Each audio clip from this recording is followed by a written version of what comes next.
Meeting चालली वाटतं. थांबा थांबा थांबा, कालवा करू नका. अरे बघा तरी कोण आलंय. अरे आपल्या गावचा देव माणूस आलाय. अरे त्याला तर विचारू काय वाटतंय ती. हा तर गोपाळ, आपण जो नरके आढळ उत्सव साजरा करतोय परवानगीशिवाय, त्याबद्दल तुझं काय मत आहे? तुम्हाला तर माहिती आहे मी किती सज्जन आहे, सरळ आहे, साधा सरळ माणूस आहे. काय जामकर साहेबांनी काहीतरी विचार करूनच निर्णय घेतला असेल. पण कायदा आहे, मी कायद्याला मानतो. पण काय कायद्यापेक्षा आपल्या गावातली श्रद्धा लय मोठी आहे. त्याच्यामुळं मी श्रद्धेबरोबर जाईल. गावकऱ्यांबरोबरच आहे मी पण. हा, सगळ्यांच्या विचारानं होऊ द्या मग जे काय व्हायचंय ती. वा, अरे गावचा देव माणूस बोललाय म्हणल्यावर तो विषय संपला. आता उत्सव होणार म्हणजे होणार. आप्पा पुढच्या नियोजनाचं कसं काय करायचं? तसं म्हणजे अरे मांडव बांधायला घ्या. समजा गावकऱ्यांची बसायची सोय झाली पाहिजे. हा, तुम्ही दोघांनी ना पूजेची जबाबदारी घ्या. हा, ते शूटिंग बिटिंगचं काय ते तुम्ही बघायचं. काय होय अप्पा. लकी, हो. चहा पाण्याची व्यवस्था तुझ्याकडं. हा आप्पा पैसे हे सरपंच देतील नंतर.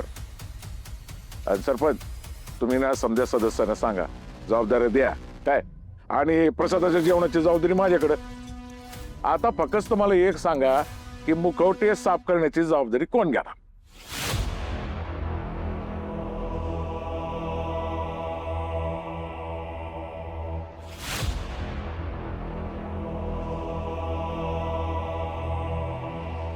अरे असं एकमेकांच्या तोंडाकडे काय बघताय? आणि असं घाबरून कसं चालेल?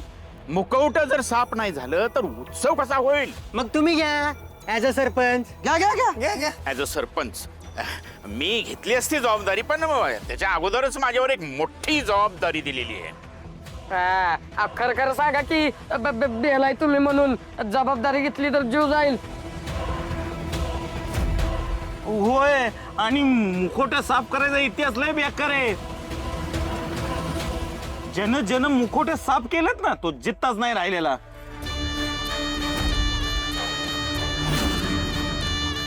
अरे मुखोटे साफ करणं म्हणजे सैतानाची सेवा करण्यासारखं आहे. आणि सरपंच तुम्ही जर गेलात ना तुमच्या खुर्चीला वारीस कोण? अरे मी आहे ना.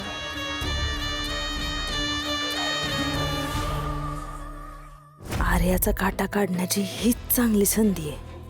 अशी संधी सोडता कामा नये. मी घेते जबाबदारी.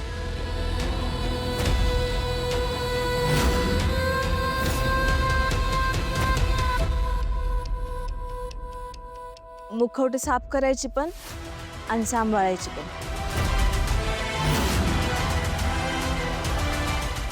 होईल.